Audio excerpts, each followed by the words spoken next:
មកទៀតហើយបងប្អូនយើងមកមើលពីការថែទាំចិញ្ចឹមគោចឹងហើយនឹងមើលទេសភាពវាលស្រែដើម្បីរំសាយអារម្មណ៍បងប្អូនពីការនឿយហត់ណា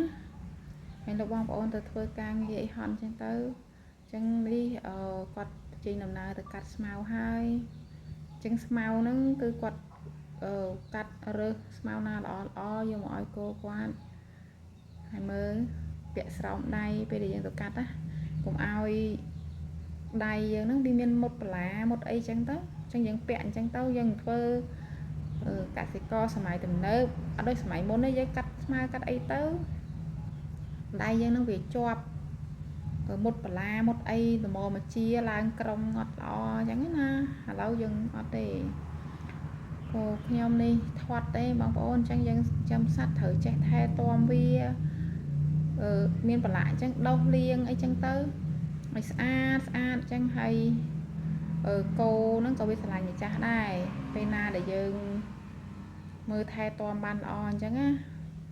យើងមកហ្នឹងមើលផ្លូវយើងហើយ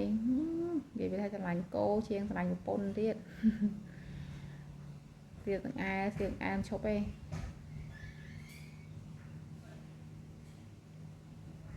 ហើយមេគោនេះវាខ្ទង់ជាខែ9អីហ្នឹងត្រូវកើតហើយ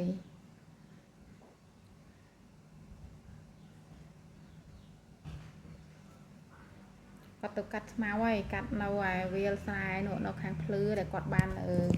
ដាក់ស្លោងទុកសម្រាប់កាត់ឲ្យគោអញ្ចឹងណាមកយើងមកមើលក្រោលគោរបស់គាត់មើល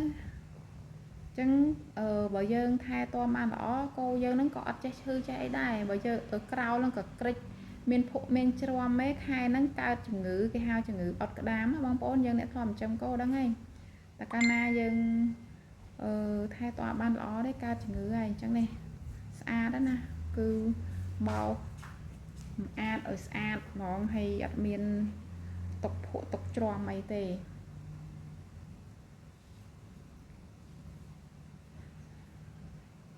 មើលទេសភាពមើលអីចឹងទៅបងប្អូនអើយទេសភាពសុខស្នាយនឹងការរំសាយអារម្មណ៍ពេលដែលយើងមកពីការងារកន្លែងការងារ stress អញ្ចឹងបងប្អូនគួរតែមានចិញ្ចឹមគោ2 3ទឹកគ្រាន់មើលហើយយើងបានលំហែអារម្មណ៍អញ្ចឹងបងប្អូនណានេះដើមចកានេះបងប្អូនដើមការនេះដុះជាមួយនឹងដើមគៀសិលគោហ្នឹងយើងចិញ្ចឹមទៅយើងបានអាចវាដាក់ស្រែដាំដំណាំហើយកុំឲ្យយើងទនេពេកអញ្ចឹងបានដាំនេះដាំនោះបានដីយើងល្អផងអញ្ចឹងទៅហើយបើសិនជាយើងអត់បងប្អូនអ្នកនៅទីក្រុងអីstress អីអញ្ចឹងណាអាចមើលវីដេអូខ្ញុំរំសាយអារម្មណ៍បាន